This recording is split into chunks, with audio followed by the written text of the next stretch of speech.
gerist áskrifendur á Samstöðinni og taki þátt í að byggja upp öfluga og róttæka samfélagsumræðu.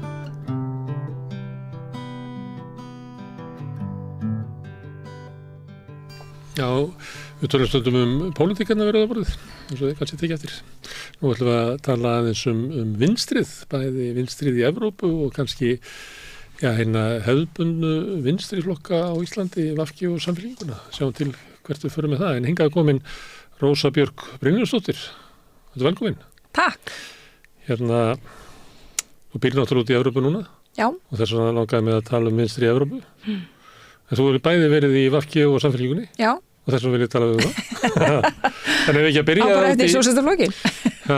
Á bara eftir sósíalistaflokkin. Já. Ef ekki að byrja út í Evrópu.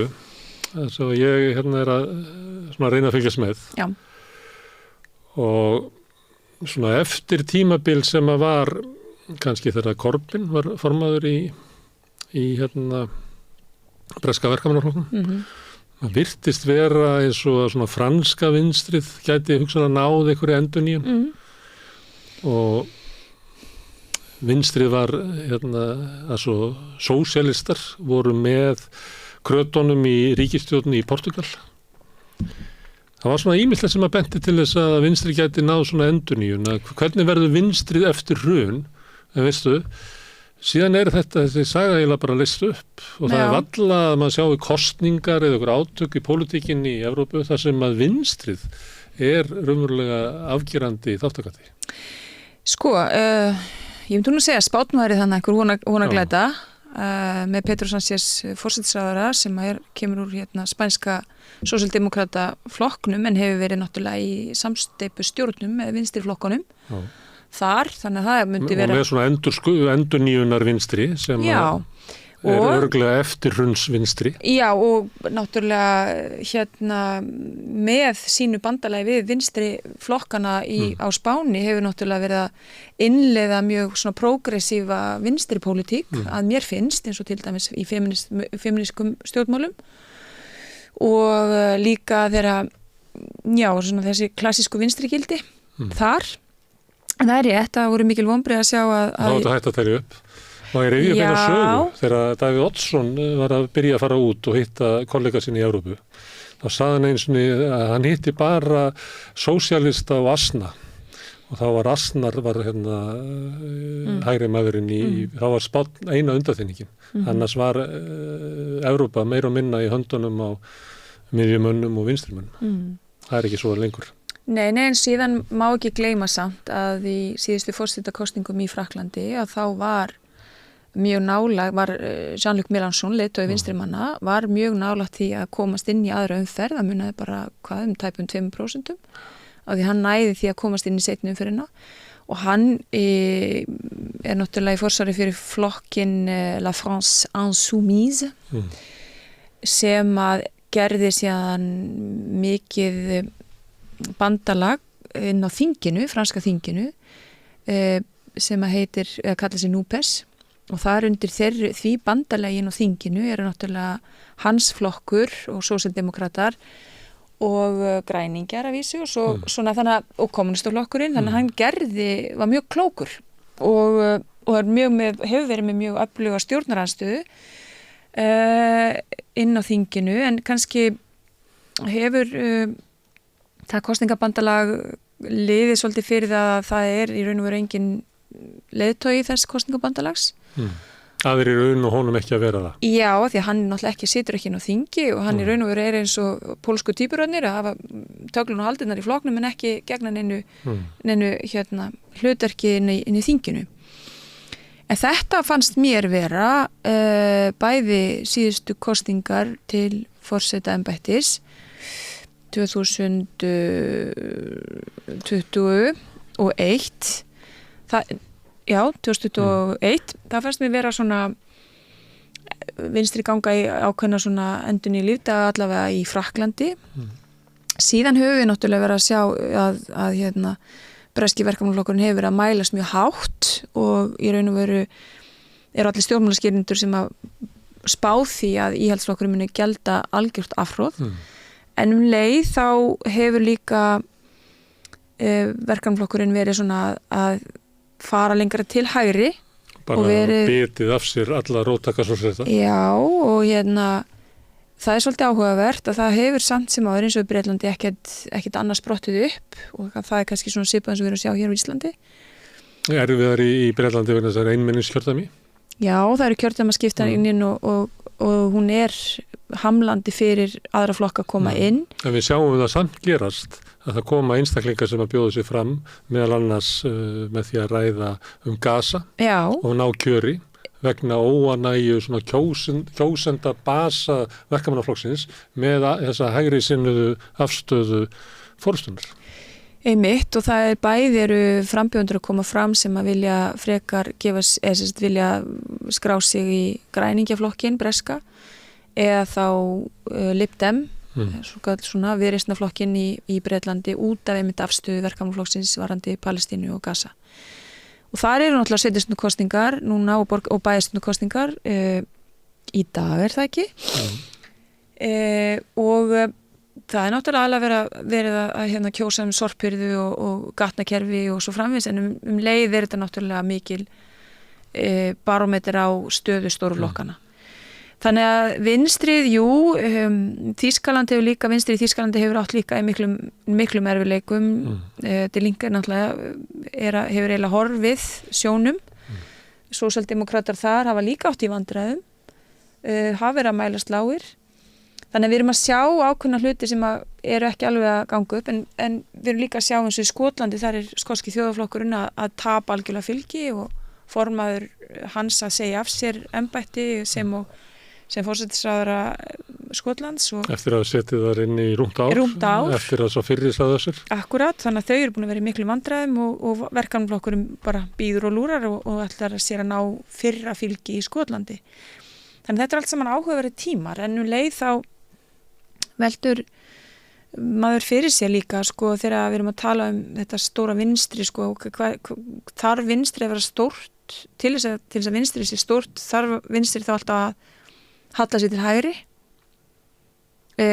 eins og sósíaldemókratíski flokkar hafa verið að gera margir hverjir. Það leið Geir Starmers og kannski Kristrúnar Frostadóttur, já, það kannski leið hennar til þess að stækka flokkin. Að vísu held ég líka að það tölur sem við verið að sjá í skoðanakönnunum varðandi fylgi Samfylkingarnir sé líka óánægju fylgi, mjög mikið með sitjandi ríkisstjórn.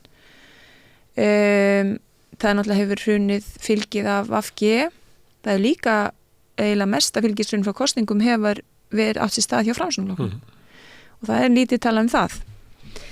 En þannig að það fylgi hefur líka verið að fara yfir á Samfylkinguna. Þannig að þetta eru allt saman... Er ekki bara best að kjósa Kristrúnu, hvernig við kalla það fylgi?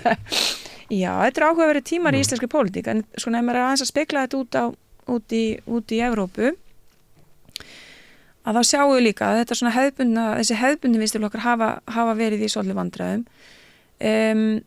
Við erum líka, ef við horfum aðeins líka til Bandaríkjanna, þá eru demókratar líka í vandræðum núna vegna afstöðu sinnar varandi innrás og stríðið í Gaza. Við erum að sjá skelfilegt ofbeldið eiga sér stað í háskólum og virtustu háskólum heims þar sem að stúdentar hafa verið að nota sitt málfrelsi og tjáningafrelsi til þess að mótmæla afstöðu Bandaríkjanna til stríðsins og hafa verið bókstaflega barðið niður. Bæði af háskóla yfirvöldum og svo líka af andstæðingu, þar að segja þeim sem eru pró-Ísrael. Og svo kemur þjóðvarliðið og lemur alla. Já, og þetta eins og var gerðist á 68 Já, þetta er akkurat og þetta eru gríðarlega mikil líkindi þannig með 68 kynslun og þeim atburðum sem gerðist þá og í raun og veru finnst manni þegar maður er að lesa fréttir að vestan af háskólapólitíkinni þá er þetta alveg ótrúlega dapurlegt að þessar miklu frægu stofnanir séu í raun að kæfa árið 2024 alla gagnrýni og alla umræðu hvar háskólasamfélagið á að vera leiðandi í gagnrýni hugsun og gagnrýni orðræðu og svo framvegis. Síðan veltum maður síðan fyrir því aukinni heyrnarhyggju. Það eru stríðsátök, það eru núna, við erum búin að vera að sigla inn í 3. árið af stríðinu innrás Rússa inn í Úkraínu. Það er náttúrulega þessi hræðilegu... Sem hefur reynst mörgum vinstriflokkum erfið, þar sem að valkostinni virðast vera bara 2, annars vegar að styðja NATO sem að náttúrulega spilar eftir pípum Pentagon einhver leiti, eða þá að vera skilgreindur sem stuðningsmaður Rússa. Það er einst vinstri flokknum í Svíþjóð illa, rautt í Noregi gengur í gennum þjáningar út af þessu.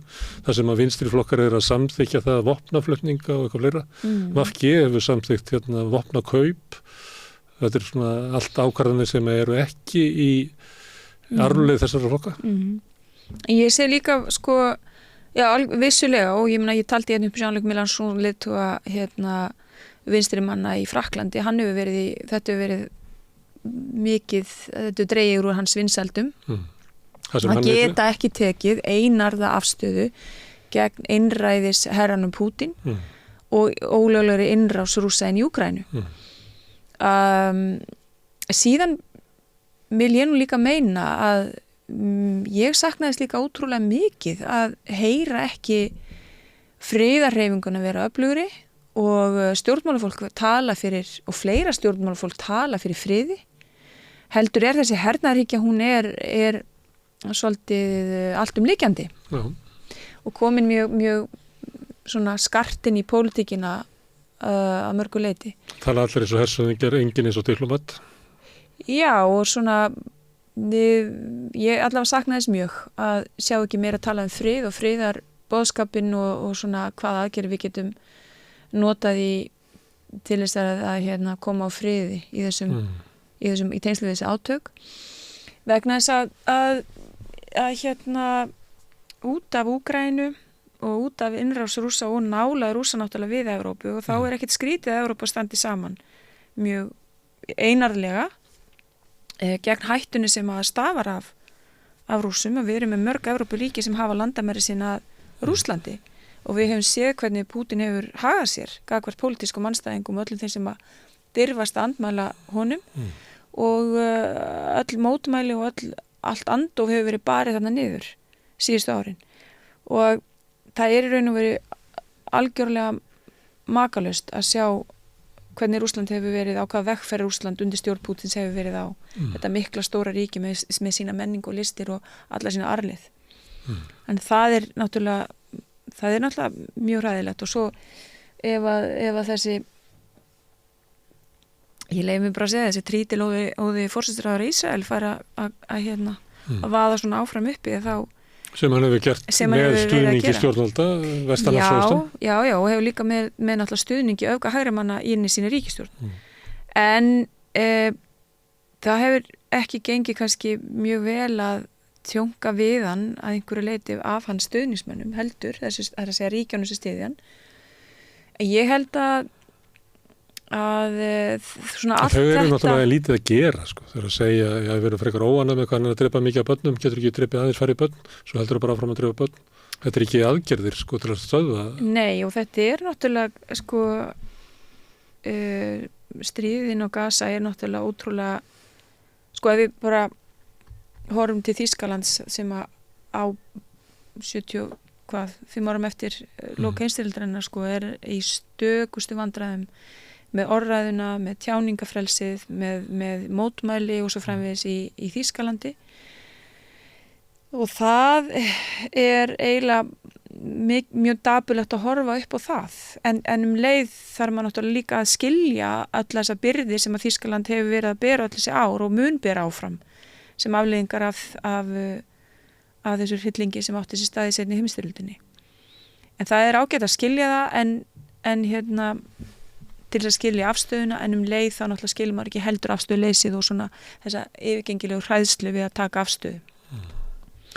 Síðan erum við líka bara að horfa upp á, við erum að horfa líka bara upp á svona kynslóðabreytingar varðandi arfleið og söguna þegar kemur að seinni heimsstyrjöldinni og því sem að gekk á þar.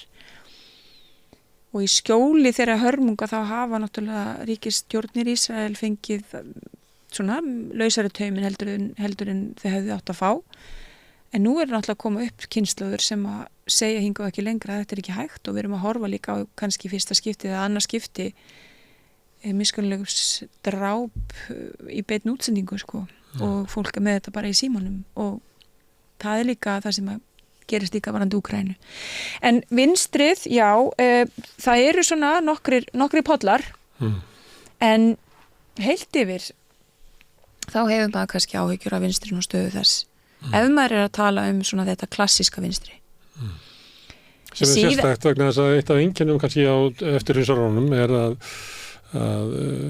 sumir segja það hefur verið hrun nýfrjálshyggju og þá ætti að koma inn einhver svona samkomulag nýjan samfélagssáttmála, en það varð ekki. Við komum með tímabil sem að mætti skilgreina sem svona eftir nýfrjálshyggju tíma, en nú erum við eiginlega komin kannski að fara út úr honum og enn ekki komin einhver samfélagssáttmáli sem að má rekja til hugmynda sósíalista á síðustu öld eða þvert á móti. Við erum með svona ólígarkismi sem að skjóta rótum hérna megin, alveg svo í austrinu og í Bandaríkjunum og meiri ítök hinna ríku á stjórnmálunum. Heila fátt að benda á sem að eitthvað svona vakningum að við viljum hafa eitthvað aðrar forsendur fyrir samfélagsuppbyggingunni. Hernaðarhyggjan veldur því að þjóðirnar eru að taka 1% og 2% meira af landsframleiðslunni sem eru 4% af ríkisútgjöldunum og setja í hernað sem að við náttúrulega veikja velferðarkerfin og ríkið, og þá hefur við að horfa á það að ógnin sé af innflytjendum inn í Evrópu, þessu að grafa undan Evrópu. Já, þegar ég tala, eins og ég sagði, þetta, þegar við horfum á svona landslæð út frá þessu klassíska vinstri, að þá hægt að hafa mjög miklar áhyggjur. En við verum kannski líka að horfast í augu það að ég raun og veru á því þú ert að segja þessir hugmyndir sem þetta hugmyndir vinstri manna sem byggjast á þessum gömlu klassísku hugmyndum, að þær séu kannski svona horfnar fyrir bí. Auka valda almennings. Já, en við erum líka að horfa á hluti eins og mannréttindi og loftslagsmálin og réttindi hinsegin fólks og feminisma sem eru kannski líka þættir sem við þurfum að taka inn í þessa breytu. Og ég held líka vinstri þurfi að aðlega sig þessu. Ég vil til dæmis segja, þú veist, að hið nýja vinstri að það ætti að vera meiri alþjóðahyggja og það ætti að vera meiri talað mannréttindi og loftslagsmálin og feminisman heldur en kannski við höfum verið að sjá undanförnu, en leið gæta náttúrulega réttinda þeirra, þessi klassísku vinstri stef og klassísku stef vinstrimanna sem eru náttúrulega gæta réttinda þeirra sem minna hafa á milli handana og þeir sem eru í veikarasti stöðu í samfélaginu. En við erum líka, eins og þú varst að benda á, ég meina ólígarkar, já, við erum búin að vera að sjá hér söfnun auðæfa á farramanna hendur sem við höfum aldrei séð áður í mannkynssögunni. Hér fólk farið að tala trilljónera og það sé bara að handa við hotnið. Og það eru nokkru biljóna mæringar víða heim.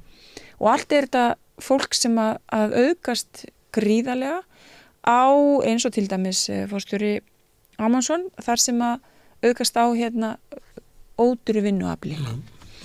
Augljóst arðrán vinnuaflsins. Já, og þú myndist líka á innflytjendamálin, og innflytjendamálin eru líka mjög alltumlykjandi inn í Evrópu og náttúrulega hér hafa komu núna inn, fannst mér með svona ákaflega bröttum hætti eftir áramót, og mér fannst ég finna svolítið fyrir því hér á Íslandi að við höfum ekki þroska og þróa þessa umræðinu nægilega mikið. Við höfum náttúrulega verið að tala innflytjendamálin og málefni fólks og flótta núna í síðustu árin og eftir sérstaklega Sýrlandsstríðið. Við höfum ekki séð álíka fólksflutninga frá lokum heimsstyrjaldarinnar síðari eins og fólksflutningana sem áttu sér stað núna eftir innrás Rússa í Úkraínu. Og ég verð pingu að segja, mér finnst ekki þegar fólk að segja heyrðu, akkur eru við opnum við allt til Úkrænumönnum og lokum að þeirra. Við skulum ekki etja fólki saman og ekki við etja fólk hópum saman. Við höfum að gera bæði vel. Og fólki sem að flýja stríð í Úkraínu náttúrulega að flýja algjöran viðbjóð, og það verið að eyðileggja heimilið þeirra og samfélög þeirra. Og það hafa ekki fleiri verið að flótta inn í Evrópu og til Evrópu, eins og ég segi, frá lokum heimsstyrjaldarinnar. En leið þá hefur stefna Evrópusambandsins í flóttamannamálum verið þessi svokallega pushback policy, þar sem að ábyrgðinni varpað á ríkin í suðri. Það var gert gríðarlega kostnaðarsamt samkomulag við Tyrki. Ursula von der Leyen var sömuleiðis að gera mikið gríðarlega kostnaðarsamt samkomulag núna við Egypta flóttamannamál og það í raun og veru, þetta er ekki framtíðarlausnir. Og svo held ég líka, og ég bara þess þengjandi að sko, ég hef bara mjög miklar áhyggjur af orðræðinu hér heima á Íslandi útlendingamálin og hvernig flokkar í nauðvörn sem eru að missa í samkvæmt skoðanakönnunum, missa fylgið sitt. Lesist Sjálfstæðisflokkurinn? Já, Sjálfstæðisflokkurinn og Miðflokkurinn og er að grípa til þessa kjötbein sem er kastað inn til fólks og í örvendingu. Það sem ég finnst líka sorglegt er að þeirra aðrir flokkar sem þurfa ekki að vera þarna elda þetta. Þannig að ég... Lesist Samfylkingin?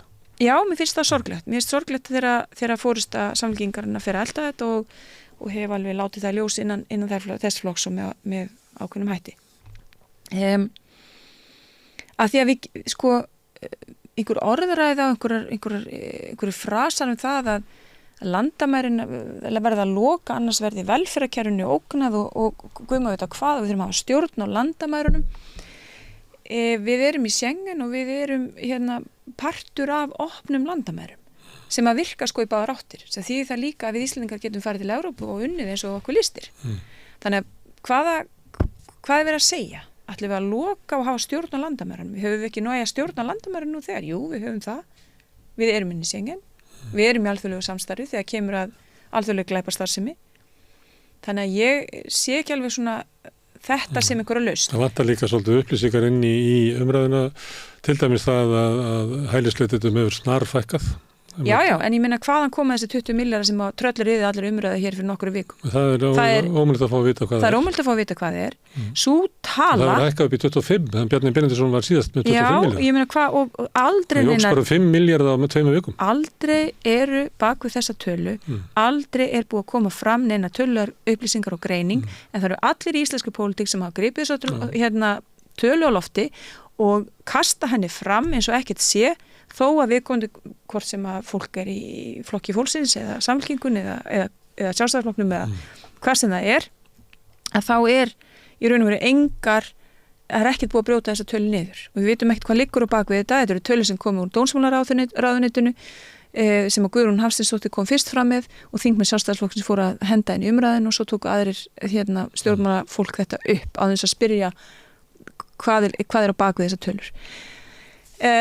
Sko, það sem ég ætlaði nú að reyna að segja, það var það að þegar við erum það hafa aldrei fleiri verið á flótta í heiminum heldur en í dag. Og svo tala fyrir vaxandi og við sjáum fram á að með aukinni misskiptingu og með loftslagsbreytingum þá eigi þessi tala fólks á flótta sem er að yfirgefa heimili sín, hvort sem það er vegna stríðsástands, sárafátæktar eða afleiðingar loftslagsbreytinga. Þetta er ekkert að fara frá okkur. Þannig við verðum líka að horfast í augu það að þessi staða, hún leysist ekki þó við hendum fólki út úr landi eða lokum landamærunum og verðum hérna einangraða klettur í Atlantshafi. Við þurfum að taka umræðuna upp þannig að við verðum að horfast í augu við það að við okkur blasir fjölbreyttara samfélag, samansett af einstaklingu sem hafa aðra reynslu heldur en að sækja þorrablót eða borða grjónagraut með slátri eða syngja í kórum eins og einhver forsetaframbjóðandi talaði að það væri leiðin til þess að fara inn í inngildingu. Þannig að við verðum að bara fara svolítið að tala fyrir því. Ég sá einhvern sviðstjóra tala sem því miður mann ekki nafnið á sem var sviðstjóri hér hjá Reykjavíkurborg sem að tekið viðtal við vegna þess að Reykjavíkurborg var að opna á skóla fyrir palestísk börn. Sambærilegan þeim sem var gert fyrir börn frá Úkraínu.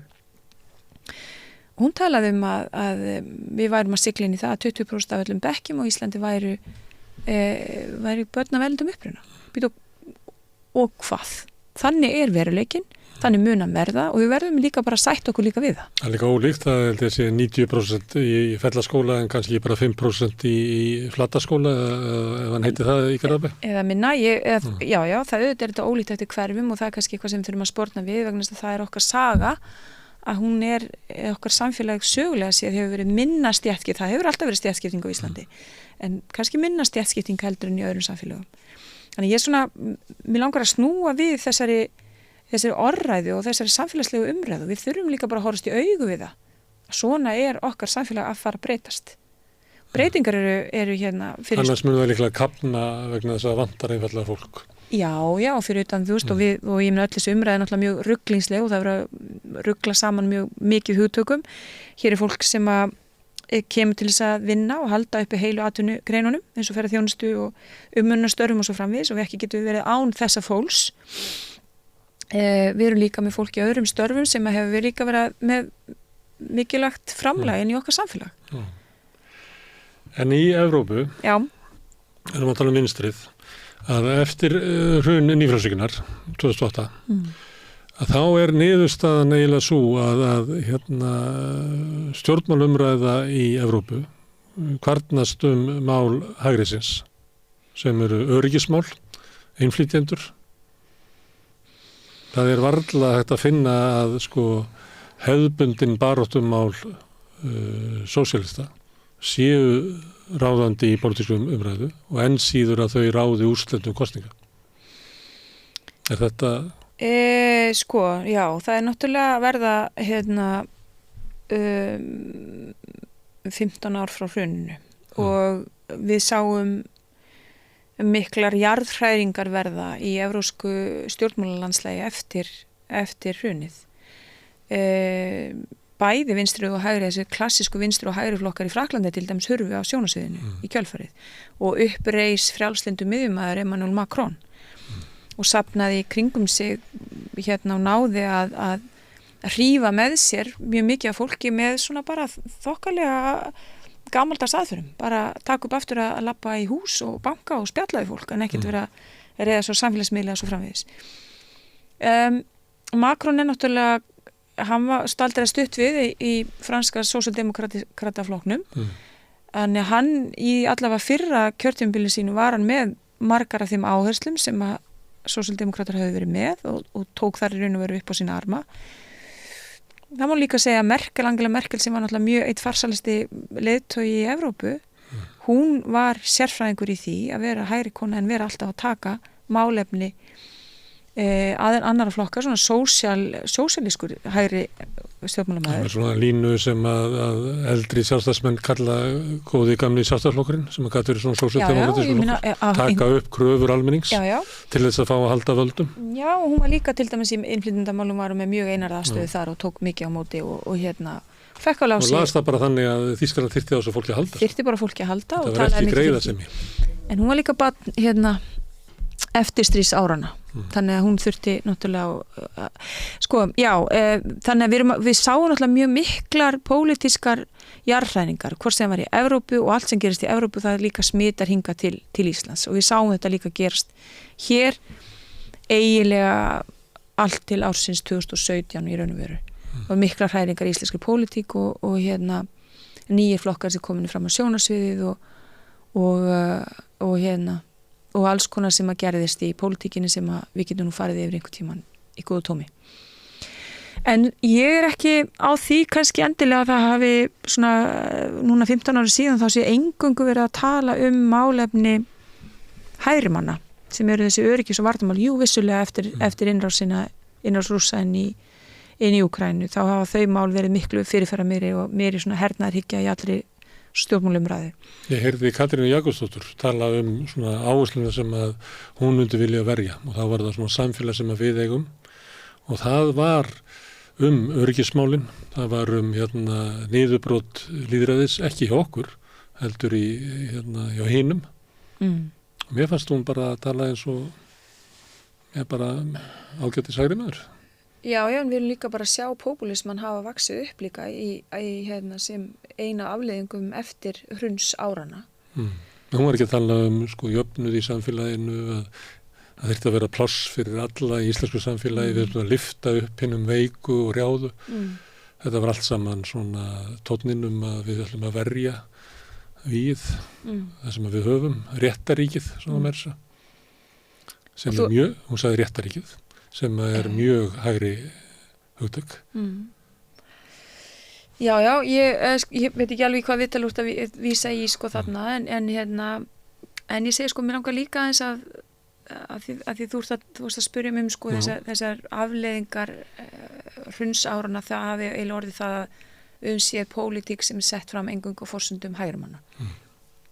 Ég ekki alveg sammála því sko, vegna þess að græningjarnir til dæmis í Evrópu búin að vera en ég er að segja núna. Við getum talað Podem og svo Spáni og við getum Syriza í Gríklandi. Þetta er alltaf liðin tíð. Já, allavega akkurat núna, en ég meina þetta eru samt eins og Gríklandi urðu þarna mjög miklar svona sósíalískar hreyfingar sem urðu til og mjög sterkar sósíalískar hreyfingar, en það var líka til mjög sterkur öfgahægri popúlísku flokkur, alveg eins og í Frakklandi og hefur líka verið að gerast á Spáni og hefur líka verið að gerast núna þegar að vinstirflokkurinn á Portúgal misti völdin og þá kemur þar inn popúlískur hægri flokkur. Þannig að það er líka afleiðingin. Við erum að sjá í raun og veru meiri polariseringu, hvort sem þetta er vinstri eða hægri, en það er þessi popúlismi sem að við þurfum einhvern veginn að mínu viti að standa gegn. En eitt í þessu, fyrir kannski 5 árum, þá hefur við getað að tala populisma og áhrifin hans á stjórnmálinn í Evrópu. Já. Þá hefðu við verið að tala Le Pen og svona Alternative for Deutschland og við höfum verið að tala uppgang fasista í Ítalíu og þar undir kvötanum. En núna gætu við eiginlega að tala sko hvernig populismin hefur eiginlega haft áhrif á bara stofnunarflokkana gömlu. Þú nefndir hvernig sjálfstæðisflokkurinn er að teygja sig eftir atkvæðum og hann er kannski alltaf verið svolítið populískur, en ég meina hann er þannig. Við sjáum líka svona foringjadýrkun í öllum flokkum. Þannig að kannski erum við komin þann tíma að sko hinn populísku stjórnmál er orðin meginströmmurinn. Já, þeir alltaf verða svona meira sýnileg og meiri áhrif af þeim heldur en kannski áður. Síðan er líka, sko, það er mikið skrifað það inni allavega í Frakklandi og það er líka verið að skrifa það í Svíþjóð og víðar. Og í Bretlandi líka, og það er þessi gleymdu kjósendunni sem og í Austur-Evrópu auðvitað líka.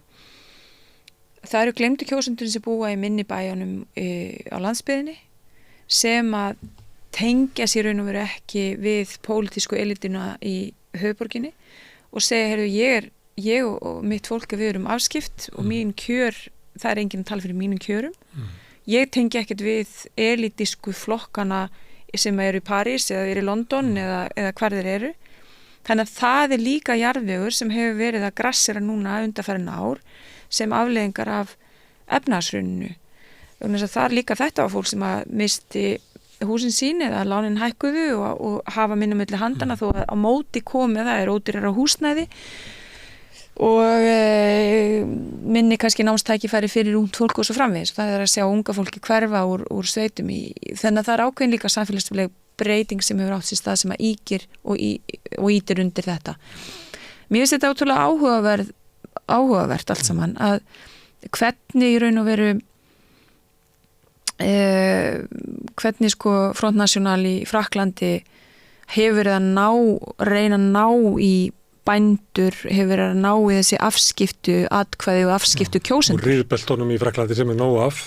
Já, og það er ákveðin svæði í Frakklandi þar sem að þetta er bara raun og verið kjörlendi fyrir. Og við sjáum þetta líka í Austur-Evrópu þar sem að sko eftir hrun múrsins og kommunismans að þá raun og verið raun og verið þessi lýðræðis umbreyting, hún hefur ekki náð rótfestu í austur hluta Evrópu. Hún skilaði bara fólkinu, þetta var lélugu dýll. Þegar maður sagt, ef við tökum upp lýðræðið og vestrænum hætti, að þá munu við lyftast öll saman upp. Svo komu bara fyrirtæki og fleira sem bara rændu öllum eigum ríkjana. Þetta er bara trillt engavæðing sem átti sér stað þarna. Ég meina bara Austur-Þýskalandi, ef við getum ímyndað hvað fólkið í Austur-Þýskalandi var raunverulega ríkt, hvað það átti, sem ríkið átti og tengdist, en það var bara öllu rænt. Og það setur síðan eftir og lyftist ekkert upp hagur þess. Og þá halla þau sig að einhverju svona léttfasískum sjónarmiðum. Og Já, meðan já. að borgirnar getur orðið svona það sem hefur kannski Varsjá lyftist upp. Og Gdansk og fleiri. Já, svona, hér og þar. Að meðan að þau fara þá vilja fara einhverja evrópska leið, að þá það fólkið sem í smærri byggðunum og dreifðari byggðunum, riðbeltunum, sem að höfðu verið rænd upplýsið sem svikin. Já, en og vinstri nær ekki eyrum. Nei, einhverju hluta vegna nær vinstri ekki að tala til þessa hóps að einhverju leiti. Kannski vegna þess að vinstri hefur verið í einhverjum ákveðnum fílabeinsturni hingað til og ekki alveg náða að tengja sig, jartengja sig. Já, við getum líka alveg velti fyrir okkur hvort að sumi flokka, þú veist, við erum líka einhvern veginn svolítið að tala svolítið gamaldags skiptingu, þú veist, og ég meina getum við ekki líka sagt að margir flokkar hafi raun og verið tekið upp vinstri pólitík. Er ekki flokkur, bara tökum dæmi frá Íslandi, ekki flokkur fólksins með vinstri pólitík þegar kemur öryrkjum og málum með fátæks fólks? Eins og þjóðaflokkurinn í Danmörku. Það er bara að við viljum hafa velferðarkerfi handa okkur en ekki hinum. Já, að vísu, það er eitthvað svolítið stórgalli á þeim. En þannig að maður getur velt til líka fyrir sig, hvað erum við alveg að tala, þú veist, viljum við bara, eins og þú ert að segja, að fólk hafi það miklu betur undir kommunismannum í Austur-Evrópu heldur en það hefur í dag. Ég meina, fólk hefur mannréttindi, fólk hefur tjáningarfrelsi. Ég sagði það að tilboðið sem kom. Já, framtíð nátt að koma að nýfrjálshyggjan stóð ekki til það. Hún bara rændi öllum veigunum og skildi fólk eftir. Rússland er náttúrulega algjörlega príma dæmi hvernig nýfrjálshyggjan bara reið ríkjum þar eftir hrun múrsins og hrun Sovétríkjanna. Við setjum með ólíkarkisma sem að sömuleyti við getum séð vera bara að fæðast á Vesturlöndum. Ég held að auðstéttin hefur aldrei haft sterk ítök í hvorki Bandaríkjunum Vestur-Evrópu heldur en í dag. Já. Ég held að þú þurfa að fara bara til 1920 eða eitthvað. Já, mér finnst hún ekki að vera að fæðast akkurat núna. Hún er bara náttúrulega búin að eiga sér stað. Ég meina, London er ólígarkaborg og búin að vera núna í 15-20 ár. Og þar hafa rússneskir auðjar náttúrulega komið sér fyrir og keypt upp mikið af London. Og það er mjög mikið og erfitt mál fyrir Breta núna. En við þú veist, það eru ég var til dæmis að binda mikla vonir við þessa grænu hreyfingu sem að fyrir COVID var komin á mjög gott skrið. Og græningjar sérstaklega í Mið-Evrópu voru á gríðarlega góðu róli og voru að gera góða hluti í Evrópuþinginu. Og í raun og veru voru með þessi loftslagsmál og svo líka mjög sterkir í mannréttindunum. Og það er líka það sem að því ég var að tala málefnum flóttafólks og svo framvegis sem við þurfum að horfast í augum við að er ekkert að fara frá okkur. Þetta er málefni ekki, við getum ekki útilokað það eða ítt í burtu eða látið aðra það. Við þurfum að taka afstöðu til þess hvernig við ætlum að hafa samfélagið okkar hvort sem við ætlum að halda í einhverju gamla siði og venjur eða hvort við ætlum að opna upp á gátt. Og ég segi að þetta hafa verið í Íslandssamfélag þá græðum við bara á því að opna upp á gátt og við þurfum samt líka að undirbúa okkur og gera það þannig að það sé einhver sátt þessi málefni. Ég meina við erum líka að horfa upp á réttindi launafólks og réttindi launafólks sem er fótum tróðið og það er líka verið að níðast á fólki sem ekki með réttindi, hvort sem það er í Evrópu eða hér eða skiljið við erum bara að horfa á þetta allstaðar. Ég held sem sagt að það sé líka svolítið mikið að gerast líka í tengslum við stríðið á Gaza. Það eru að koma kynslóðir sem eru að láta sig þetta varða og sem eru að aftengja sér raun og veru þessari miklu hræðslu við að taka á Ísrael og segja, við viljum ekki stríð og við viljum ekki horfa á börn vera drepin. Og svo getur maður líka spurt sig, býtu fyrir ekki, en hvað þá með Súdan sem hið glemta stríð Hvað þá með einhver önnur stríð, það eitthvað minna virði eða snertir þetta okkur bara af því að í Evrópa hefur svo sterk tengsl við þetta? Þetta náttúrulega ekki stríð, þetta bara útrýming á fólki. Já, þetta bara innrás og þetta útrýming og þetta ekki að byrja núna. Útrýmingabúðir hérna í túngarði Evrópu. Já, og við erum ekki að sjá þetta í fyrsta skipti núna, þetta átt sér staðið með áratuga bil. Já, og þannig að sko, svona þessi málefni sem að verða kannski að koma aftur eftir COVID og þau eru líka kannski að snúast ekki endilega þessa gömlu skiptingu hægri vinstri, heldur frekar svona þessi mannréttindamáli sem ég var að segja áðan og loslagsmálin og líka auðvitað þessi klassísku vinstri mál sem eru stéttskiptingin og samsöfnun auðs á farmannahendur sem að við viljum flest okkar við tengjum ekki við. Það stærsta mál þessar aldar. Það eru misskiptingu auðs, það er bara afrakstur af nýfrjálshyggjunni. Já, ég myndi segja þetta á loftslagsmálin. Hvar var kosið þetta í Evrópu nýlega?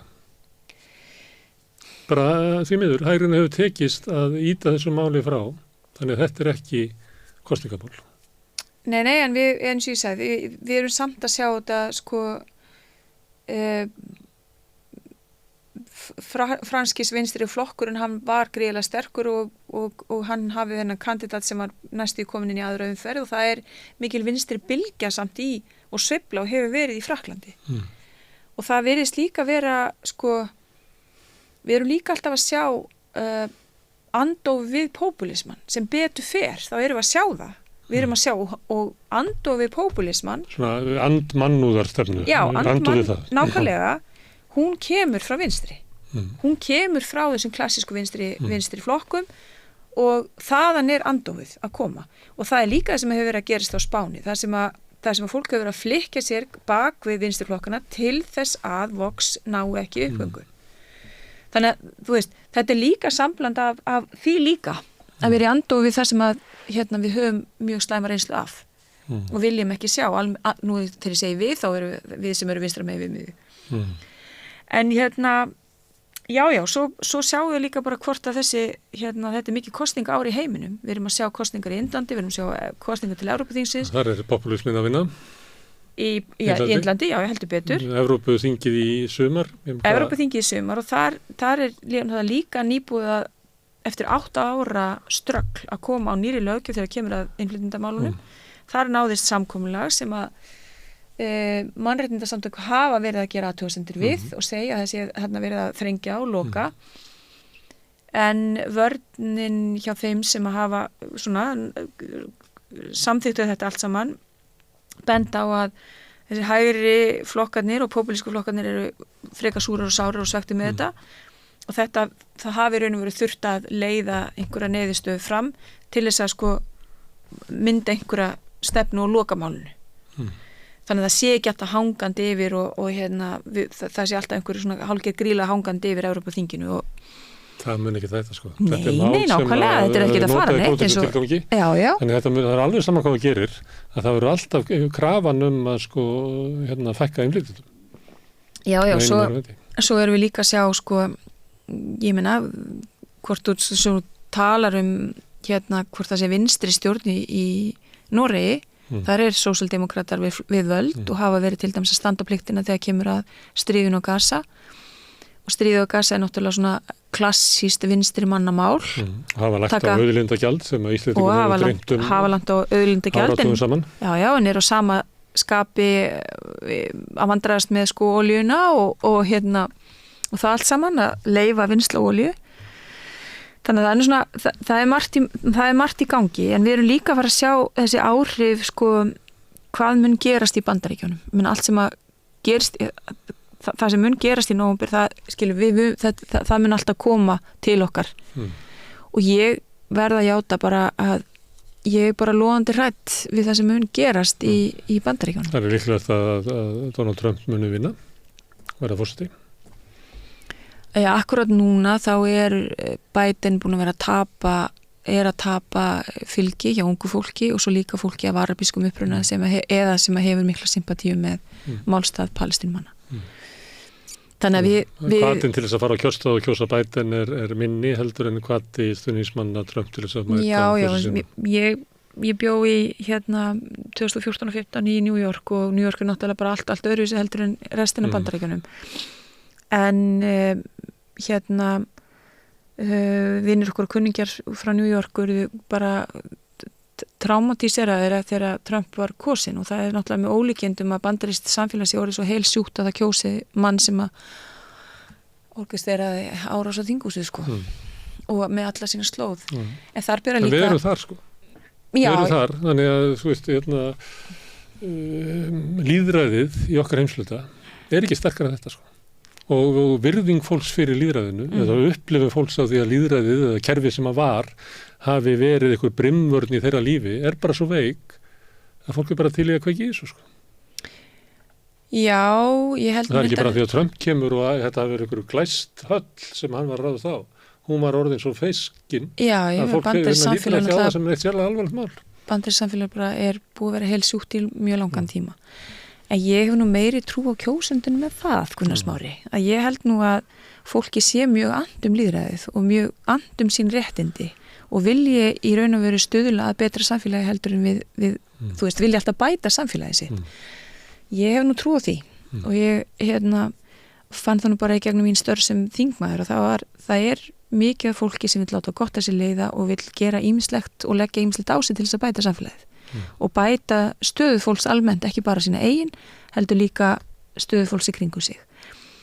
Af því að það þessi svona mennska hlið stjórnmálana og mennska hlið líka hins almenna kjósanda sem fylgist mjög vel með og tekur upplýstar ákvarðanir. Og það eitthvað sem maður bara, það líka að bera virðingu fyrir. Svo líka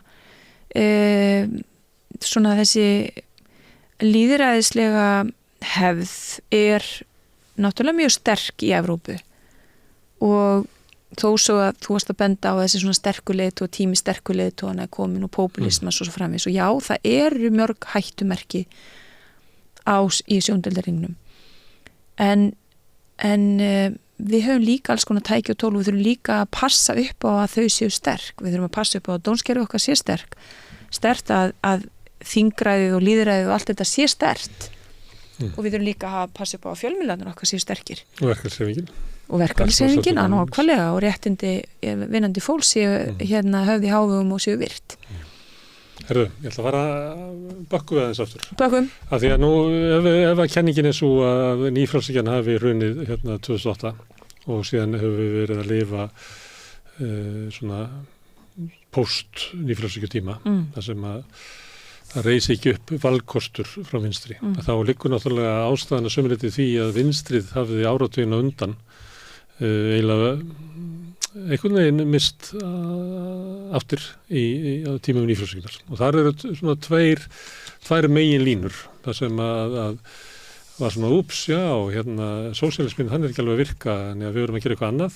Önnur línan svo að við svona bara taka upp efnaðarstefnu hægrisins, tökum upp nýfrjálshyggjuna og gerum betur þau í því, en við erum bara betri að stjórna ríkinu. Þetta hvað verður kallað blerismi og sömuleyti þetta sá svona farvegur sem að samfylkingin var stofnuð innan. Og síðan náttúrulega kemur hún í hruninu og reynir svona fyrst að ná svona einhverju vinstri sveiflu, en fer síðan yfir því að verða svona leggja áherslu á svona ýmis svona mannréttindi og kannski identity stjórnmál frekar heldur en að bjóða upp á einhvern valkostur umverulega gagnvart nýfrjálshyggjunni. Hinn línan var svo sósíalismin hann ekki að virka.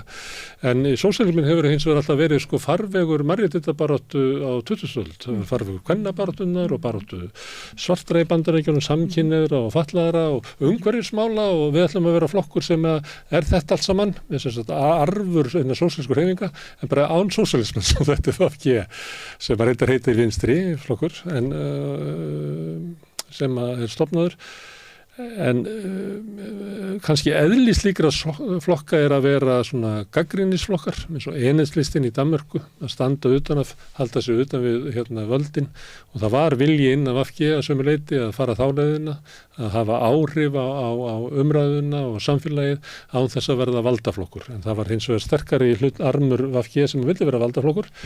Og niðurstaðan var svo að VG er eiginlega sá flokkur sem hefur verið lengst í ríkisstjórn eftir hrun fyrir utan Sjálfstæðisflokkinn.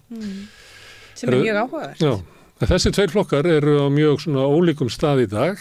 VG er í einhverju tilvistakreppu eftir að Katrín Jakobsdóttir fór í forsetaframboð og náttúrulega löngu tíma þar á undan. Margir flúið flokkin, meðal annars þú. Tölum þessa tvo flokka. Byrjum á VG. Hvað er að frétta? Hvað er að frétta? Hvað er VG? Sko...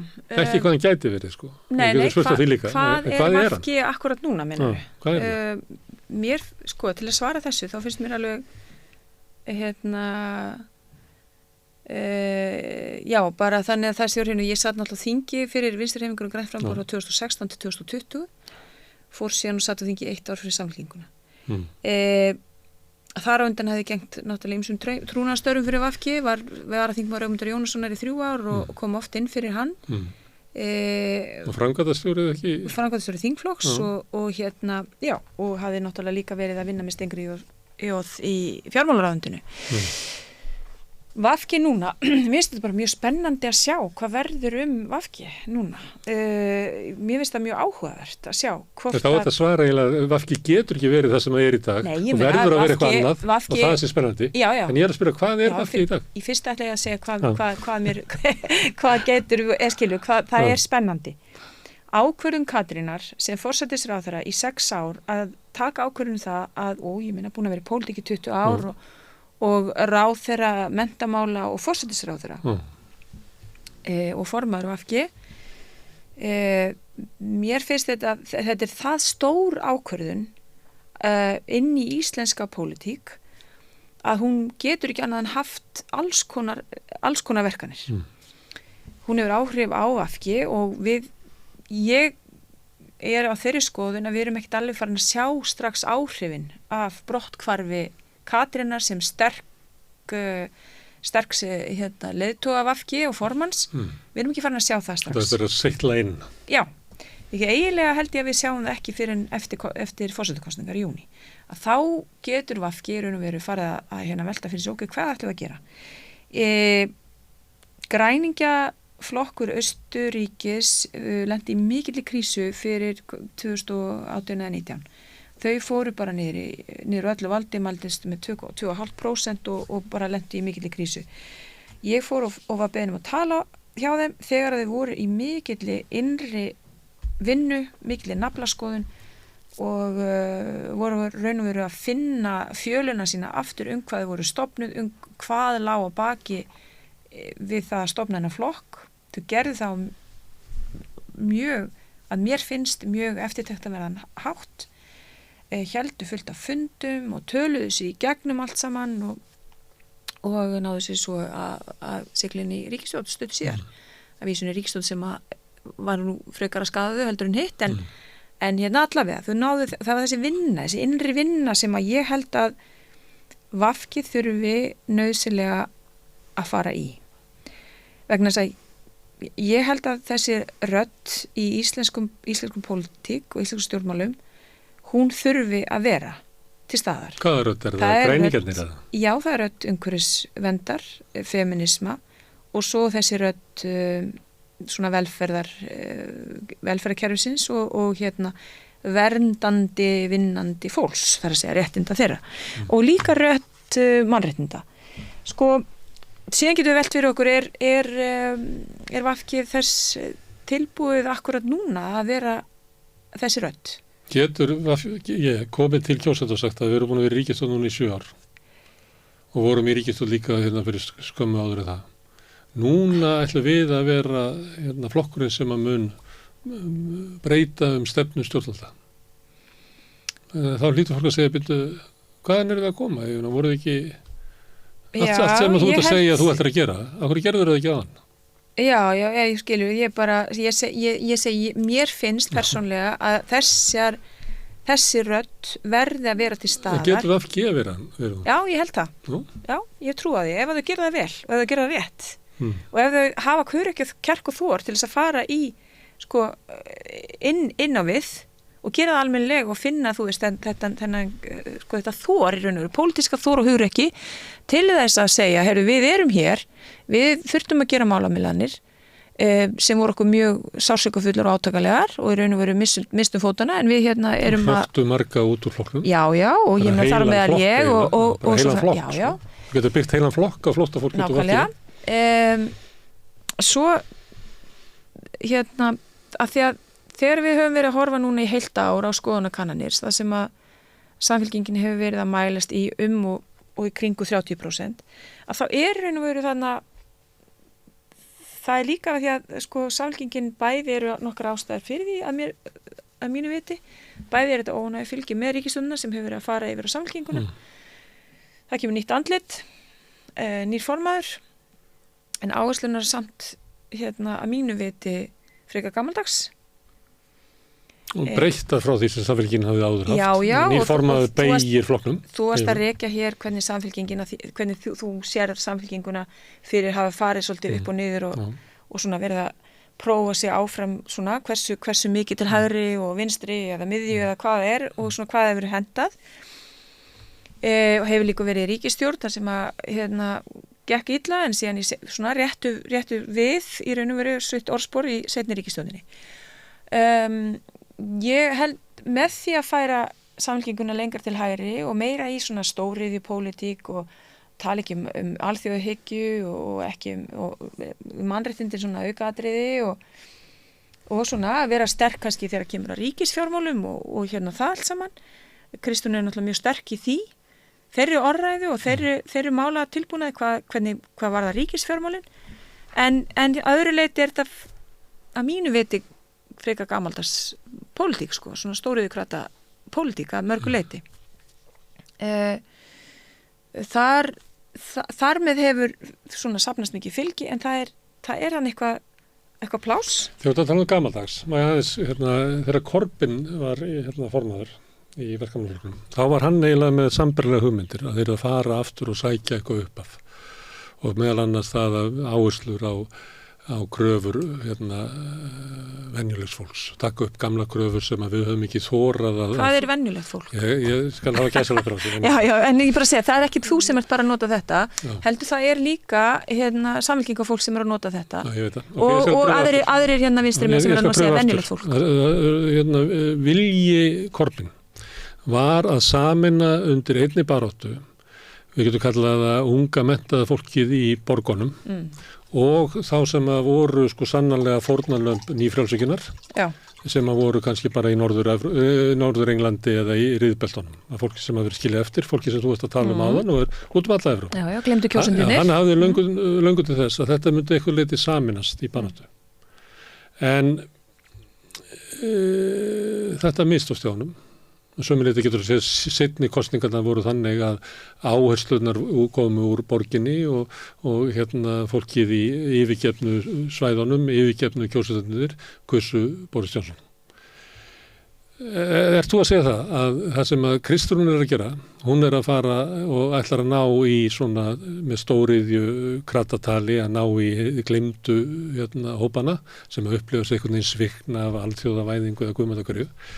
En að hún hefði átt að taka með eitthvað sem að væri þá unga menntaða fólki í borginni sem er þá áherslur á mannréttindamál, loftslagsmál og lýðræðismál, hún verður eiginlega Boris Johnson stæl. Ég veit ekki alveg hvort ég láta hafa þann og eftir mér að Kristrún Frostsdóttir segir nú Boris Johnson stæl, ég veit ekki alveg hvernig Nei, það er leitin að einhverjum uppruna án þess að taka það er áskoranir sem að stjórnmálin hafa haft undanfarna áratugi, bara skauta fram hjá þeim.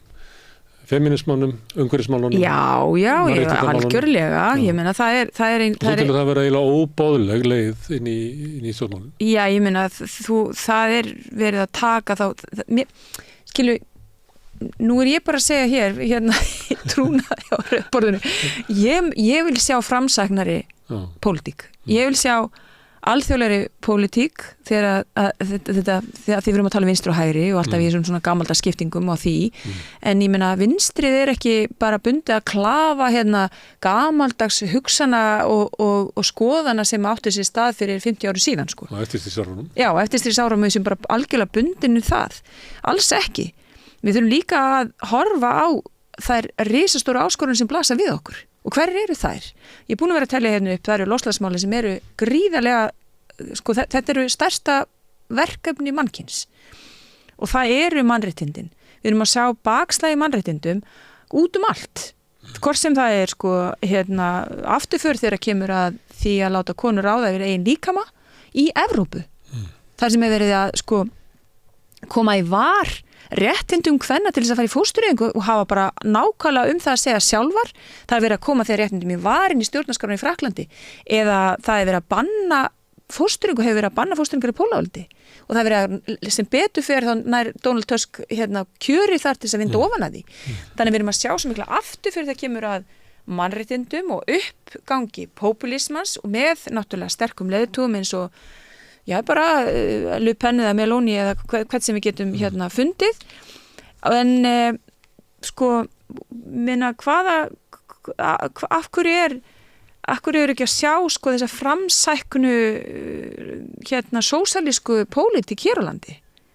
Við getum alveg gert eins og þitt upplegg var að Corbyn vildi samin þetta tvennt. Ja, hún mistókst það sko. Það er sorgarsagan hans. Sorgarsaga Jeremy Corbyns var að hann gat ekki tekið einarða afstöðu til Brexit. Nei, varðandi gyðinga. Og það fylgdi honum alltaf. Það var hans aðferð sem Keir Starmer og félagar hægri kratarnir í flokknum notuðu til þess að henda róttæku sósíalista út úr flokknum. Já, en svo getum við líka farið í debattum það sko hvort að Keir Starmer fer síðan allt og langt í hináttina. Hann get ekki gagnrýnt Ísrael af því þá sé hann komið gyðingastimpli. Þú mátt andmæla ríkisstjórn Ísrael og Netanyahu á þess að vera sakar gyðingar. Já. Algjörlega. Þetta er bara óþolandi í umræðinni. Þetta er mjög slæmt í umræðinni. Og allir sem að vilja verja mannréttindi og þar með málfrelsi eiga að standa upp og andmanna þessu. Já, og ég meina, ég hef gert þetta víða og svo framvegis og ég bara segja, þetta var líka eitt af stóru mistökum Corbyns. Ég var líka ekki alveg sammálega sko að hann náði fullt af ungu fólki með sér. Það var raunverulega algjörlega magnað að sjá mannum 70 ná fullt af ungu fólku með sér í sko þessi fyrir kosningarnar. Já, fyrir kosningarnar og minna kosningabaráttan var algjörlega brilljant og hann náði fullt af fylgi sem að maður var mjög hissa á að skildi nást. En allavega ég sakna þess í íslensku pólitík þegar bæði þú ert að horfa á stöðuna núna nokkra mánaða skeið að Miðflokkurinn er orðinn þriðji stærsti flokkur á Íslandi og er að mælast, hann er ekki orðinn, hann er að mælast. Sjálfstæðisflokkurinn í örvendingu sinni þegar tölur eru ítrekað undir 20% sem alltaf mjög slæmt fyrir taugakerfi sjálfstæðismanna sko tegi sig í þessa átt og margir þingmenn Ítir það með undir vöxt Miðflokksins? Já, er náttúrulega það er að leka þannig að fylgja á milli Þeir eru lögumætt málflutning Miðflokksins með þessu og sem leiðir til þess að Miðflokkurinn hækkar en sjálfstæðisflokkurinn liggur ennþá. Já, og nokkri þingmenn hafa líka náttúrulega svona tala með þessum hætti. Þannig að hægrið er að tegja sig lengra til hægri og ef við erum að fara að sjá sósíaldemókrata elta það, þá eru náttúrulega sósíaldemókratar að fara lengra til hægri og eru að sjá góða tölur í skoðanakönnunum, þannig að það er freistnivandi að horfa á að þetta sé það sem er að skila inn þessum góðu tölum, en ég líka minna á kannanir eru ekki hinn algildi sannleikur og að við erum ekki að fara að sigla inn í kosningar, þingkosningar hér á Íslandi næstu mánuðum, þó svo margir vilji það. Þá bara held ég að það sé alveg út úr myndin eftir að Bjarni Benediktsson var forsætisráðherra. Hann mun aldrei taka því mál að verða forsætisráðherra bara í fáeina mánuði og missa ríkisstjórnina sína. Alls ekki. Þannig að við erum ekki að fara að sjá kosningan þetta í haust, sko, að mínu viti. Sko, þú veist, ég líka þannig að ég sakna þess og þegar ég er að tala um að VG, þessi rödd, það sem VG hefur frá stofnun talað fyrir sem að þau hafa kannski verið í þessari þryggjaflokka ríkisstjórn að hafa náttúrulega þurft að gefa mjög mikið eftir af þessum stefnumálum sínum sem þau voru stofnuð utanum og þar með höfum við ekki heyrt mikið akkurat þessi mál sem ég var að telja eða heyrt nægilega sterkan málflutning á þeim þó svo að VG hafi nú alveg átt einhverja svona allt í lagi spretti í þessari ríkisstjórn líka En ég hefði gjarnan kosið að sjá Samfylkingunni líka taka sér svolítið meira pláss þegar kemur að svona alþjóða hyggju, frjálslindri pólitík þegar kemur að þessari klassísku vinstri, eða þessari viðfangsefnum vinstri manna. Ég myndi líka vilja sjá tala meira um svona þessi lýðræðis umbótarmál og loftslagsmálina sjálfsögðu og svo málefni líka ungs fólks. Að því ungt fólk í dag hefur það náttúrulega marga kannar sem sína það ungt fólk í dag sem að feta sín fyrstu spor á vinnumarkaðnum og komandi sér húsnæði það náttúrulega í verri málum heldur í kynslóðunar undan. Þannig að allt þetta, og ég meina, þú veist bara umönnunarmál og svo framvegis, þannig að það er líka eitthvað sem við þurfum að taka utanum. En mér finnst sko svo náttúrulega líka ein afleiðing hrunsins var náttúrulega urðu til hér margir stjórnmálaflokkar. Mér heyrist að formaður Sjálfstæðisflokkin sé mjög í nöp við það að það séu hér 8 flokkar á þingi til dæmis og 9. flokkurinn við það að komast inn. Hún sérstaklega í nöpið okkur, en alltaf að töða eitthvað yfir að við... Já, það er allir að marka sér stöð og búið til þessi óvinn og það er bara parturinn af þínum pólitíska leik.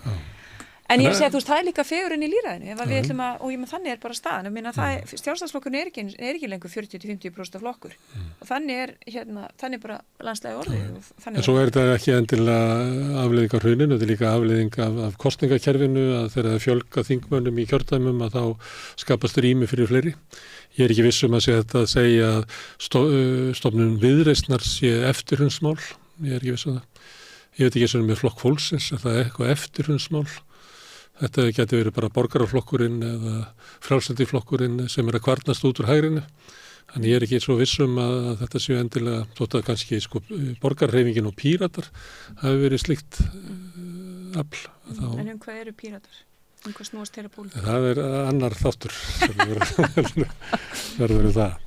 En ég tala mjög óbeskátt hér en ég segi að bara... Mér heyrist að þessi stjórnmál sem að þið finnst vanta inn í stefnubreitingu Kristrúnar sé líklega að endurvekjast og kvikna innan VG heldur en Samfylkingar.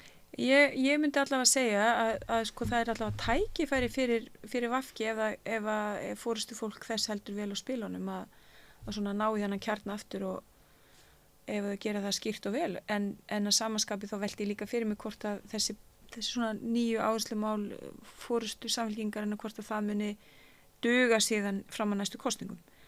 En svo er ég líka að minna á að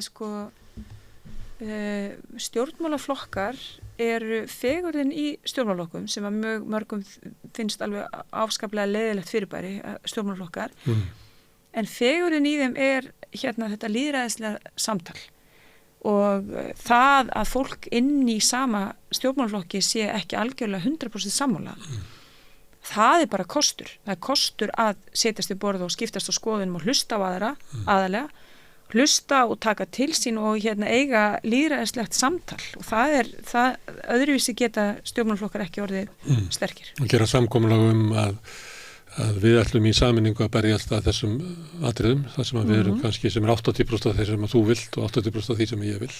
Já. Og við gefum eitthvað aðeins eftir gefum þessu 20% og meðan við erum að berjast fyrir 80% að þá erum við ekki að láta þau grafa undan okkur á leiðinni.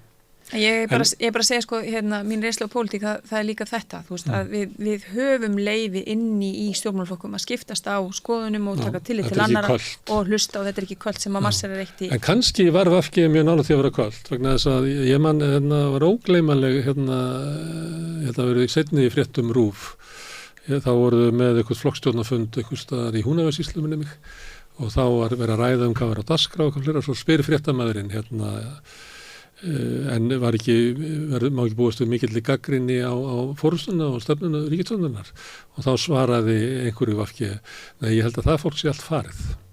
Þannig að það getur líka verið það að VG sé einfaldlega komin á þá stöðu að það hafi ekki svona félagslega aflið inn í sér til að endurnýjast. Því að það var ekki bara þú sem að fórstu á flokknum en það er að þylja upp.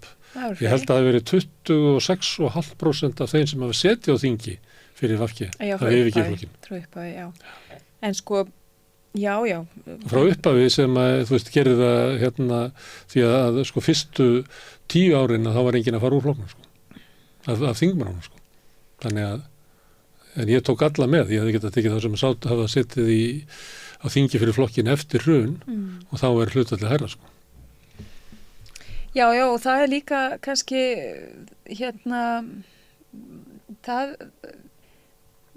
þú nefndir enheinslistan í Danmörku sem að hefur náttúrulega tekið þá afstöðu að vilja ekki fara inn í ríkisstjórn. En sko, hvernig ætlar að hafa áhrif? Er nóg að vera í stjórnarandstöðu?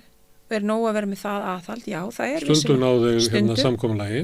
Þegar að kratarnir eru ekki að leita til hægri, að þá leita kratarnir til vinstri og það gefur enheinslistin tækifæri á að ná málum fram. Já, og svo bara spurning hvort að fólk sé eftir margra ára svoleiðis pólitík, hvort það sé sátt við það eða hvort það vilji beita öllu sínu afli til þess að komast inn í ríkisstjórn og hafa meiri áhrif. Svo við stæðsti flokkurinn í Kaupmannahöfn, í bæjarstjórn Kaupmannahöfn. Já, ég meina, akkúrat, eða skilur það bara, þetta er alltaf þessi jafnvægislist og kunst, hvort hefur meiri áhrif utan eða innan ríkisstjórnar. Og eins og okkar kerfi er uppbyggt hér að þá erum við með samstöpustjórnir eða og það þýðir og þryggjaflokka stjórn náttúrulega mjög mikil eftirgjöf ætti að vera eftirgjöf fyrir alla og svo náttúrulega hefur maður ágjörð því að í svoleiðis samstarfi þá muni alltaf minnsti flokkurinn líða fyrir það. En ég sko er ekki alveg ég meina flokkar í stjórnarandstöðu eiga bara að vera að spila aggressífa pólitík og eiga bara eiga ekki að vera komnir einhverjir ráðherrastóla sko fyrirfram og ég meina eiga bara spila pólitík og vera bara bjóða upp á mótvægi við stjórnina, bjóða okkur upp á samfélag sem við getum byggt upp. Já, algjörlega.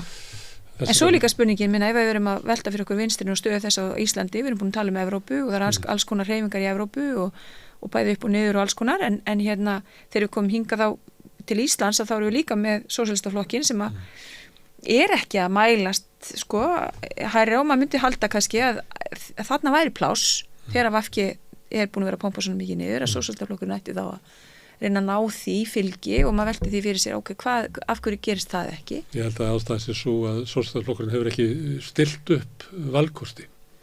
Kannski, já, nákvæmlega, og hefur ekki komist inn á þing. Sósíalistaflokkurinn mælist ágætlega í borginni þar sem hann er með sýnilegan valkost, en sósíalistaflokkurinn hefur ákveðið það að ekki að eyða heilu kjörtímabili í kosningabaráttu til þings með því að stilla upp einhverju forystu sveit sem ætti að vera valkostur, heldur hefur snúið sér að því að byggja upp hagsmunasamtök almennings, við taka þátt í verkalýðsbaráttunni, byggja upp fjölmiðl meðal annars vegna þess að eitt af stærstu vandamálum í íslensku samfélagi það að fjölmiðlarnir eru bara að hrynja undan okkur og við höfum eiginlega engan umræðu vettvang lengur nema við erum alltaf að tala saman á vettvangi valdastættarinnar þessum stjórnar. Þannig að sósíalistaflokkurinn hefur farið í þessa vinnu en þeir eru í langhlaupi en við teljum að við höfum þrek til þess að fara í kosningabaráttu til þings í kannski svona 10-12 mánuði og þegar við teljum að séu þá tími þá munum við stilla upp einhverjum valkosti þannig að við munum birtast sem einhver valkostur jafst og þingflokkarnir og það er til dæmis umfjöllun pólitík að sósíalistaflokkurinn aldrei með í þeirri umfjöllun. Nei. Þó svo hann mælist og hefur mælst inn á þingi á þessu tímabili að þá eru við aldrei einhvern veginn með í umræðunni og þó að við sem að mælast kannski með svipa fylgi og til dæmis enheinslistin eða rautt í Noregi að þá eru við ekki svona hluti af pólitískri umfjöllun sem að endurspeglar yfirleitt bara þingflokkana. Þannig að ríkisstjórnin gerir eitthvað þá er raðað upp einhverju liði niður í þingi og það fær að tjá sig sem valkost. Já, en það er náttúrulega líka ég meina, sósíalistaflokkurinn hefur samt sem áður með eitt borgarfulltrúa. Tvo afsakið, tvo borgarfulltrúa. Sósíalistaflokkurinn haft meiri áhrif í íslensku samfélagi heldur margir flokkar sem sitta á þingi, það er bara þannig. Meðal annars með þessu sem við erum að gera hér með að við þáttöku okkar í verkefnishreyfingunni með að við endurreisn leigjendasamtakana og fleira sem sósíalistaflokkurinn hefur gert. En ég bara við erum bara ekki svona fórust að leita vinnu inn á þingi eins og til dæmis Pírata eða Flokk fólksins sem er erfitt að sjá hvar er flokksstarfið eiginlega í þessu flokkum. Við getum eins og nefnt Viðreisn líka En þannig að sko, þannig erum við líka komin inn á eitthvað sko sem að heitir jafnvel bara ég er náttúrulega bara að tala mjög opinskátt hérna í þessu viðtali sko, en hérna mér persónulega finnst líka eftir að það eru 2 ár frá því ég datt að þingi og hérna það var einhver sem var að telja atkvæðan upp í Borgarnesi en sko stjórnarandstaðan í raun og veru hefur sko það er búið að vera svona einhver svona stöðnun sko í gangi og ég meina raun og veru eitt sko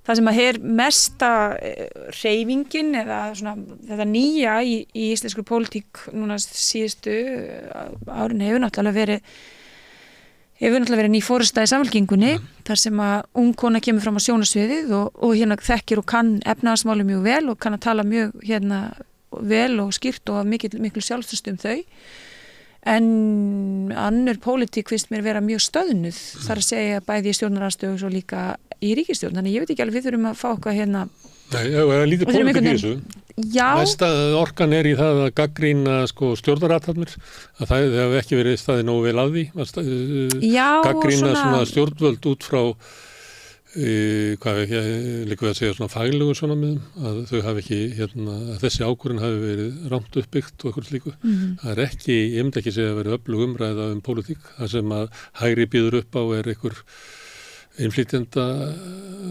þvæla sko Vínibúðir og vínibúðir Já, vínibúðir kemur stundum Nei, ég segi svona, sko, mér saknaðist líka það er bara að það sé svolítið svona eitthvað súrefni inn í íslenska pólitík hún er mjög stöðnuð bæði þegar ég tala stjórnarflokka og svo líka inn í stjórnarandstöðunni og ég veit ekki alveg hvað remedium maður hefur fyrir því en ég held að það þurfi allir svolítið svona taka líka til sín að það er ýmislegt í gangi bara alþjóðavettvangi sem að er lítið talað hér heima og lítið talað inn í íslenskri pólitík sem á líka taka inn sem svona ákveðin lærdóm að því hvað er í gangi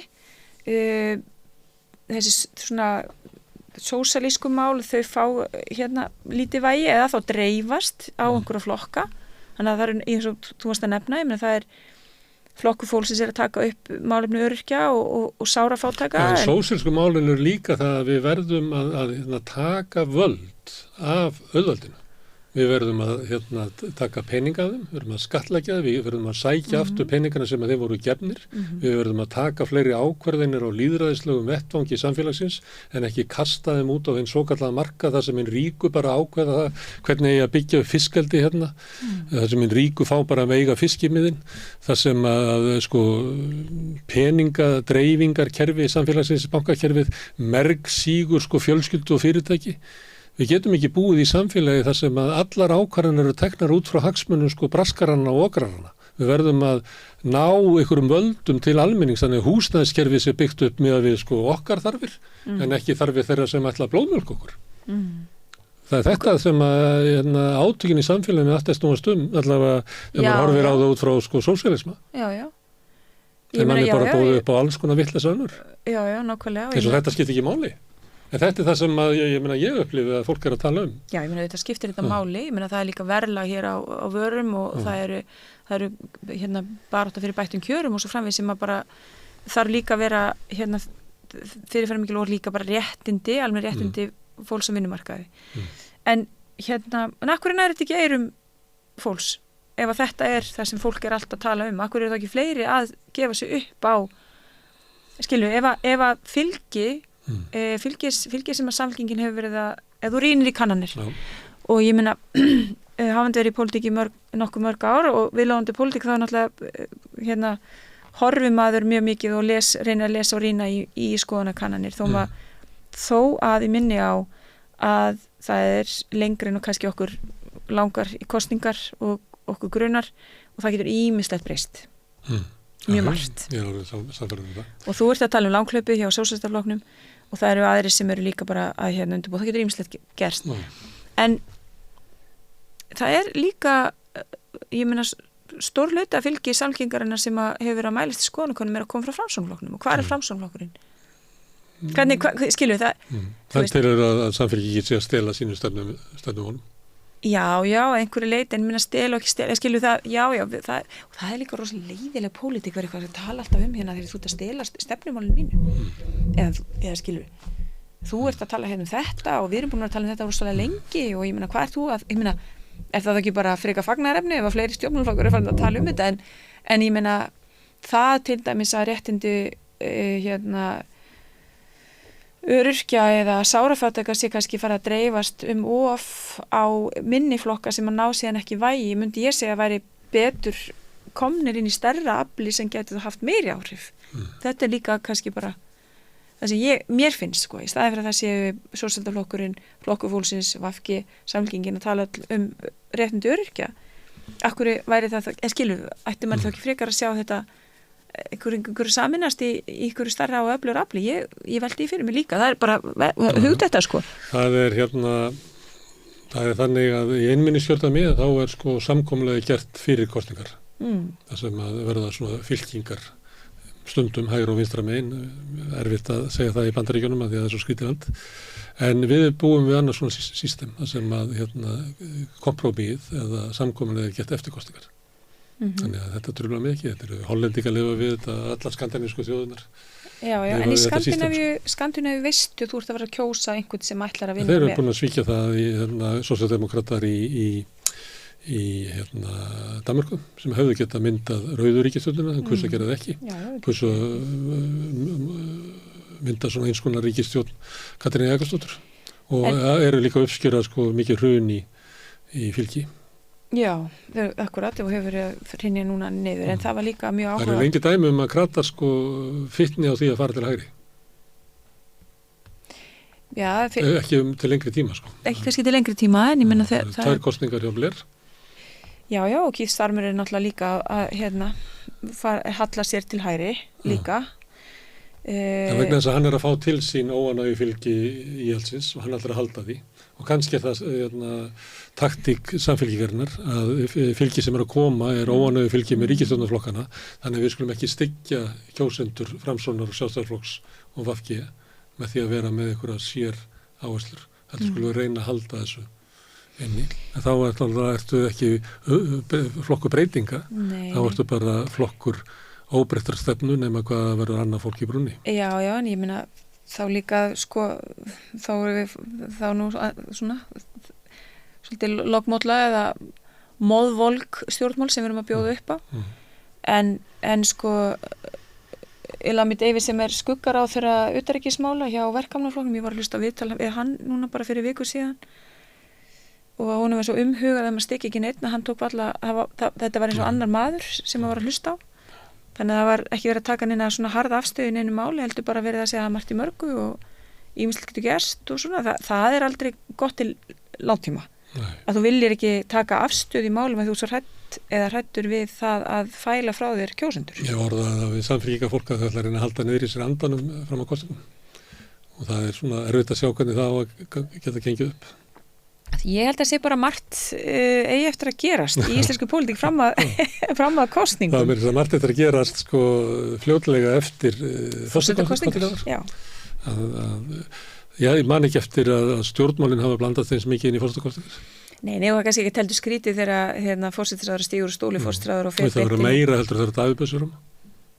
Já, nei, ég meina við vorum með bullandi pólitík þá, ég meina þá var Ólafur Ragnar að spája hætta við að hætta og svo framvegis, ég meina síðan er við náttúrulega líka með fráfarandi borgarstjóra líka í frambúði til forseta og við erum líka með stjórnmálafræðing og kennara eða upp í háskólakennari stjórnmálafræði sem hefur verið að taka sér pláss í umræðum öryggis og varnarmál og stöðu smáríkja og við erum líka með orkumálastjóra sem er náttúrulega orkumálin eru hápólitísk. Þannig að það er mikið pólitísk. Þetta er pólitískustu forsetakosningar sem ég man eftir. Já. Því að sömuleyti var Ólafur Ragnar ekki pólitíkus í frambúðinu, heldur var eitthvað bara allt annað. Þannig ég held að muni alls konar pólitísk mál, ég meina það er til dæmis lagareldið hefur blandast inn í kosningarnar og alls konar mál. Já, en við erum líka að sjá kannski svona, við rættum þannig hérna fyrir þáttinn þú veist að fjölmiðlar á Íslandi og staða þeirra er náttúrulega kannski ekki alveg upp á sitt besta og þegar að við erum að sjá svolítið ameríska svona umfjöllun, að mínu viti ameríska umfjöllun sko gagvart forsetaframbjóðinu þar sem dregin upp aðtökur engalífi fólks eða afstæði til fóstureyðinga eða hvaða kaus í IceSave eða skilur mig, þetta allt eitthvað svona fortíðarmál eða engamál. Það ekki verið að spurja viðkomandi hvert hlutverk forseta, hvert telur vera hlutverk forseta eða hver bara þín framtíðarsýn á hvað hægt að gera við þetta samfélag sem við búum í. En þannig það líka svolítið sérkennilegt allt saman, en ég meina þetta eru spennandi forsetakosningar og þetta verður spennandi tímar. Og þið er skaman á pólitík? Þú tekur kannski konuna úr pólitík en ekki pólitíkin úr konunni, Gunnar Smári. Þú býrði í París og átti leið hérna bæinn, þannig að ég greip þig til þess að tala við pólitík. Já, og ég bara gaman af. Já, takk kærlega fyrir komuna. Takk sem leiðis.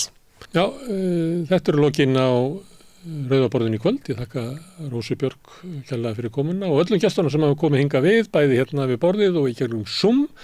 En ykkur þakka ég mest sem hafi verið að hlusta og horfa því að það er með ykkar þáttöku sem að samstöðin Rauðaborðið verður að fjölmiðli eða umræðu vettvangi. Ég vil benda ykkur á að þið getið hjálpa okkur við að byggja upp samstöðina bara með því að segja vinum og vandamunum frá efni sem ykkur líkar. Þá fara þau og finna efnið og við það stækkar netið okkar. Þið getið sagt að við séum á Facebook og við erum á YouTube og við erum á öllum hlaðarsveitum, bæði undir nafni samstöðurinnar og nafni einstakra þátta. Við erum í útvarpinu á 89,1 á Stórhöfuðborgarsvæðinu. Það má líka sækja þær útvarpssendingar á spilarann, spilari.is á netinu og spilarin líka app sem má hlaða niður í síma og hlusta á samstöðuna og reyndar allar íslenskar útvarpsstöðvar hvað sem er í heiminum, það sem er net. Og við erum komin í sjónvarpið til rúmlega helmings heimil á landinu þeirra sem fá sjónvarpið sitt frá símanum, vonandi munu önnur fjarskiptafyrirtæki bjóða sínum viðskiptavinum líka upp á samstöðuna. Við erum númer 5 á fjarstýringunni hjá símanum. Þar má nálgast 24 tíma sólarhring, 7 daga vikunar, allan ásins hring, samfélagsumræðu við þetta Rauðaborð og í öðrum þáttum samstöðunar. Þið sem að viljið leggjast á sveif með okkur og hjálpa okkur að byggja upp samstöðuna sem öflugan umræðu vettvang og fjölmiðli í íslensku samfélagi sem er í eigu hlustenda og áhorfenda, þið getið gert áskrifundur. Þá farið inn á samstöðu.is, það er nappur sem ástendur áskrift. Ef þýtið hann að þá getið skráð okkur fyrir 2.500 krónum sem er grunnáskriftin þegar megi borga meirið þið viljið og því sem að kjósið getið látið áskriftin að renna sem félagsgjöldin í Alþýðufélagið og það er Alþýðufélagið sem á og rekur samstöðuna. Þannig að þið getið eignast, fengið allt efni sem við búum til fyrir 2.500 krónur en líka eignast fjölmiðl í félagi með öðru fólki. En þetta eru lokin í kvöld. Ég verð hér næst á morgun klukkan 4 í eftirmiddaginn að þá munum við fara yfir fréttir vikunnar með góðum hópi af fólki í Rauðaborðinu þeim þættir sem við köllum vikuskammtur. En þetta er nóg í bili og ég segi góða nótt. Segðu það á samstöðinni. Samstöðin er í eigu hlustenda, áhorfenda og lesenda. Sláist í hópinn og gerist áskrifendur.